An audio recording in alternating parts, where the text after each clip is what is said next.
Life line కార్యక్రమానికి తిరిగి స్వాగతం. డాక్టర్ గారు, ఇంతకుముందు గతంలో చూసుకుంటే కనుక ఇలాంటి సమస్యలు, గ్యాస్ట్రిక్ సంబంధించిన సమస్యలు, కడుపులో మంటలు ఇలాంటివి ఎక్కువ కనిపించేది కాదు. ఇప్పుడు ఈ రోజుల్లో ఎక్కువ కనిపిస్తుంది. ప్రతి ఒక్కళ్ళు ఏదో ఒకటి చెప్తూనే ఉంటారు, ఏదో ఒక రోజు మనం తరచూ వింటూనే ఉంటాం. ఏంటంటారు కారణం? అంటే వీళ్ళకి పని లేకపోవడం వలన, లేకపోతే పని ఒత్తిడి వలన, ఆహారపు అలవాట్ల వలన, ఎందుకంటారు ఇంత మార్పు రావడానికి కారణం? ఓకే.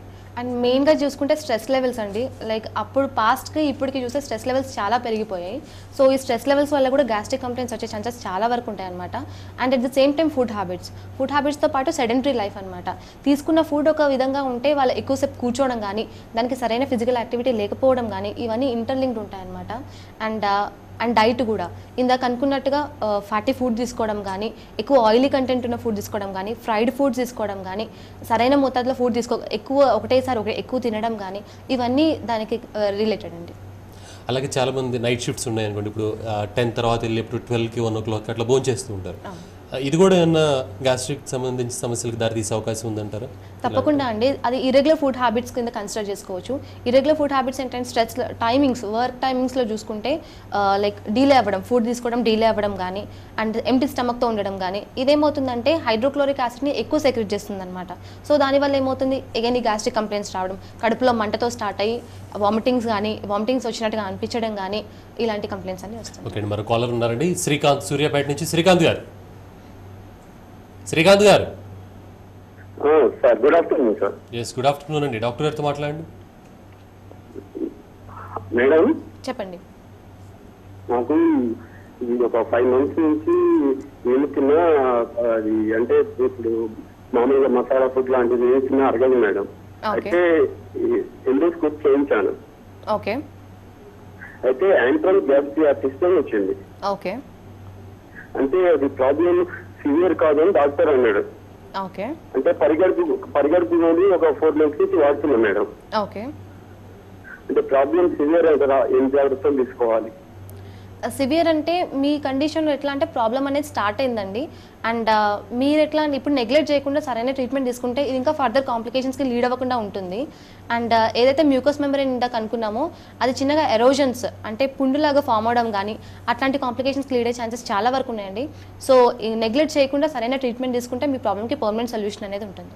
అంటే కడుపులో ఒకవేళ పొట్ట లోపల ఏదైనా పుండు లాంటిది ఫామ్ అయితే కూడా ఇలాంటి సెన్సేషన్స్ వచ్చే అవకాశాలు ఉన్నాయంటారా? ఓకే. పుండు అంటే నథింగ్ బట్ అల్సర్స్ అండి. అండ్ మనకు అల్సర్స్లో చూసుకుంటే మళ్ళీ 2 రకాలుగా ఉంటాయన్నమాట. గ్యాస్ట్రిక్ అండ్ డియోడినల్ అల్సర్స్ అంటారు.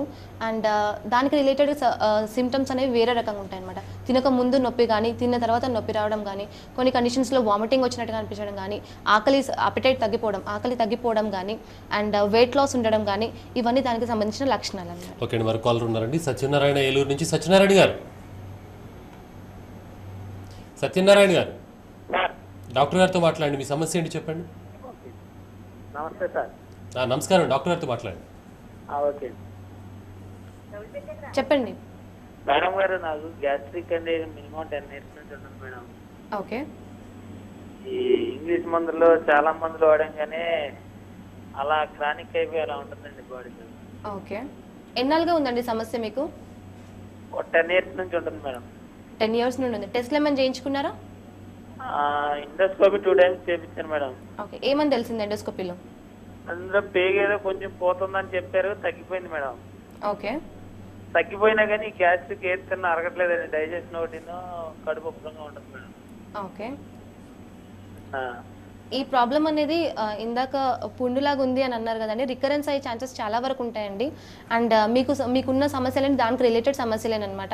ఆకలి సరిగ్గా వేయకపోవడం కానీ, అండ్ ఏదైతే రిపోర్ట్స్ మీ దగ్గర ఉన్నాయో అవి హోమియోకేర్ కన్సల్ట్ అయితే మీకు మీ లక్షణాలను బేసిస్ చేసుకొని సరైన కాన్స్టిట్యూషనల్ ట్రీట్మెంట్తో మీకు పర్మనెంట్ సొల్యూషన్ అనేది ఉంటుందండి. ఇక్కడ మరొక కాల్ తీసుకుందామండి. రాంబాబు ఒంగోలు నుంచి. రాంబాబు గారు నమస్కారం సార్. నమస్కారం అండి, డాక్టర్ గారితో మాట్లాడండి. నమస్కారం. నాకు మేడం 2 years నుంచి గ్యాస్ట్రిక్ ప్రాబ్లం ఉంది మేడం. ఓకే. అంటే అప్పుడప్పుడు తేగులు రావడం, కొంచెం అన్నం పట్టడం అలా. మెయిన్ ప్రాబ్లం ఏంటంటే 24 hours లో గ్యాస్ ఎప్పుడు వస్తానే ఉండేది మేడం. నేను తెప్పించినప్పుడల్లా వస్తూ ఉండేది. గొంతులో ఏదో వాపులాగా ఉంది మేడం. ఓకే. లేదు మేడం. మీ లక్షణాలను చూస్తుంటే లైక్ జీఆర్డీ రిలేటెడ్ సిమ్టమ్స్ ఉన్నాయండి. జీఆర్డీ అంటే ఏంటి, గ్యాస్ట్రో ఇంటెస్టైనల్ డిసార్డర్ అనమాట. దీంట్లో ఏమవుతుందంటే ఏదైతే పొట్టలో యాసిడ్ సెక్రెషన్ ఎక్కువ అవుతుందో అది ఈసోఫాగస్లోకి వస్తుంది అనమాట. సో దీనివల్ల ఏమవుతుంది, కడుపులో మంట రావడం, తేపులు రావడం, పుల్లటి తేపులు రావడం కానీ, వామిటింగ్స్ కానీ ఇట్లాంటి కండిషన్స్ ఉంటాయండి.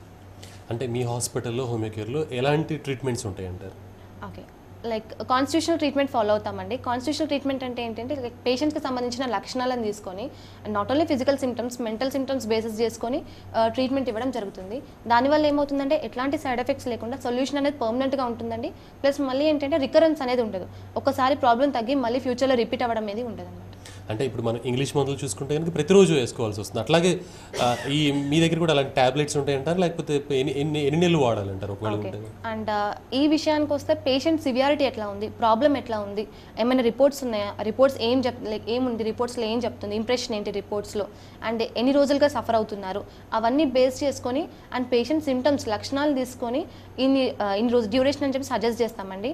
అన్ని రోజులు పర్మనెంట్గా మీకు తీసుకుంటే మీకు సొల్యూషన్ అనేది పర్మనెంట్గా ఉంటుందండి. ఓకే అండి, మరో కాలర్ ఉన్నారండి, పార్వతి పలాస నుంచి. పార్వతి గారు, హలో. హలో అండి, డాక్టర్ గారితో మాట్లాడండి. నమస్తే అండి. చెప్పండి. నాకు రైట్ సైడ్ పెయిన్ వస్తుందండి, రిప్స్ కింద కడుపులో.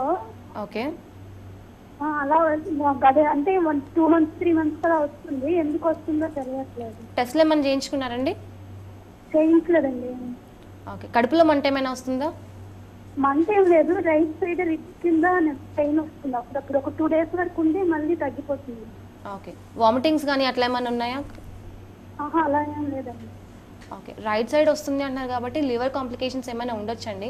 లివర్ కాంప్లికేషన్స్ ఉన్నప్పుడు కూడా గ్యాస్ట్రైటిస్ అనే కంప్లైంట్స్ వస్తుంటాయి అనమాట. లివర్ దానివల్ల అయి ఉంటుంది మీ ప్రాబ్లం. ఓకే అండి, మరో కాలర్ ఉన్నారు, కాల్ తీసుకుందామండి. శ్రీనివాసరావు గారు, శ్రీనివాసరావు గారు చెప్పండి సార్. డాక్టర్ గారితో మాట్లాడండి. మాట్లాడండి మేడం గారు. చెప్పండి. మామూలుగా కొలనోస్కోపీలో కొంచెం పేరుపోతలాగా వచ్చిందండి.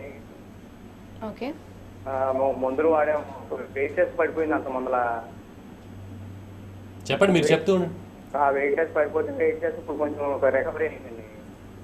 ఓకే, అవునండి, ఈ పేరుపోతే ఎన్నాళ్ళు వాడాల్సి వస్తుందండి మందులు? ఓకే, మీ కండిషన్ చూస్తే ఇంకా సిమ్టమ్స్ లైక్ క్లారిటీగా తెలియట్లేదండి.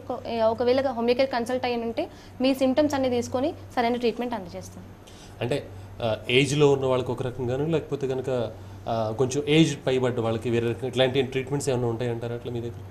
కాన్స్టిట్యూషనల్ ట్రీట్మెంట్ అంటే కాన్స్టిట్యూషనల్ ట్రీట్మెంట్ ఉంటుందండి. ఏజ్ డిఫరెన్స్ కాకుండా వాళ్ళ సిమ్టమ్స్ ఏమున్నాయి అది మెయిన్గా బేస్ చేసుకొని వాళ్ళ లక్షణాలు ఏమున్నాయి, ఎట్లా ఉంది, సివియారిటీ ఎట్లా ఉంది, వాళ్ళు ఏ ప్రాబ్లమ్స్ సఫర్ అవుతున్నారు అవన్నీ చూసుకొని ట్రీట్మెంట్ ఇవ్వడం జరుగుతుంది. కానీ ఒక ఏజెంట్ వచ్చిన తర్వాత, ముసలి వాళ్ళు అయిపోయిన తర్వాత వాళ్ళ ఆహారం కూడా పరిణామం కూడా తగ్గిపోతుంది, కొంచెం కొంచెం తీసుకుంటూ ఉంటారు.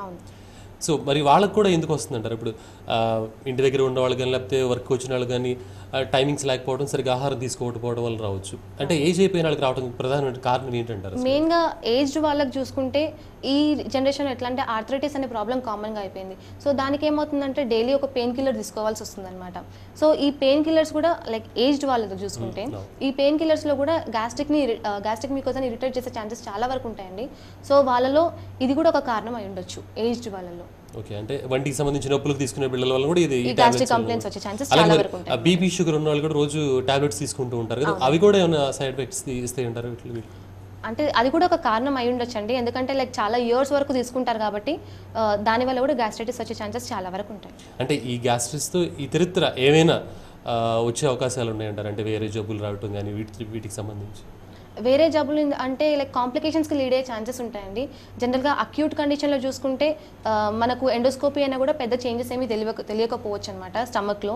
సో అదే అక్యూట్ కండిషన్ నెగ్లెక్ట్ చేస్తే క్రానిక్ కండిషన్ అంటే ఈ పుండులాగా ఫామ్ అవ్వడం కానీ, అల్సర్స్ ఫామ్ అవ్వడం కానీ, అల్సర్స్కి కూడా సరైన ట్రీట్మెంట్ తీసుకోకపోతే క్యాన్సర్కి కూడా లీడ్ అయ్యే ఛాన్సెస్ చాలా వరకు ఉంటాయి. అండ్ ఈ గ్యాస్ట్రైటిస్ లివర్ కంప్లైంట్స్కి కూడా రిలేటెడ్ ఉంటుందండి, లివర్ అండ్ గాల్ బ్లాడర్ అనమాట. సో దీనికి యూఎస్జీ అబ్డామన్ చేయించుకుంటే సో లివర్లో ఏమైనా ప్రాబ్లం ఉందా, గాల్ బ్లాడర్లో ఏమైనా ప్రాబ్లం ఉందా అది కూడా రూల్ అవుట్ అవుతుంది. కానీ ఎక్కువగా ఈ పచ్చళ్ళు వేసుకు తినడం వల్ల కూడా కడుపు మంటగా ఉంటుందని చాలా మంది అంటారు. కానీ కొంతమంది ఎక్కువ నెయ్యి వేసుకుంటే కనుక ఇబ్బంది ఏముందంటారు? అసలు ఇది నిజమేనంటారు? యాక్చువల్లీ ఇవంతా ఫ్యాటీ ఫుడ్ కాబట్టి కొంచెం డైజెస్ట్ అవ్వడానికి టైం పడుతుందండి. అండ్ ఏవైతే గ్యాస్ట్రిక్ కంప్లైంట్స్ ఉన్నాయో ఇవన్నీ అగ్రివేట్ చేస్తుంది, ప్రాబ్లం అనేది ఎక్కువ చేస్తుంది అనమాట. సో మాక్సిమం ఇవన్నీ వాడకుండా ఉండడానికి మంచిదండి, వాడకుండా ఉంటే. అంటే ఒక్కోసారి ఏం చేస్తుంటారంటే మజ్జిగలో నిమ్మకాయ పిండిని కూడా తాగుతూ ఉంటారండి. ఓకే. సో ఆ నిమ్మకాయ వలన ఏమైనా ఎఫెక్ట్ వచ్చే అవకాశం ఉంటుందంటారు? మామూలుగా ఏ ఉండదంటారు? ఉంటుందండి, ఎందుకంటే వైటమిన్ సి కంటెంట్ కాబట్టి. వైటమిన్ సి ఏంటంటే లైక్ మ్యూకస్ మెమ్బ్రెయిన్ చాలా సెన్సిటివ్ కాబట్టి దాన్ని ఎరోజ్ చేసే కండిషన్స్ చాలా ఉంటాయి అన్నమాట. సో మాక్సిమం అవన్నీ అవాయిడ్ చేయడానికి ట్రై చేయాల్సి ఉంటుంది. ఓకే డాక్టర్, నీ లైఫ్ లైన్ కార్యక్రమానికి వచ్చినందుకు థ్యాంక్స్ అండి. ఇది ఈనాటి లైఫ్ లైన్ కార్యక్రమం. చూస్తూనే ఉండండి TV1.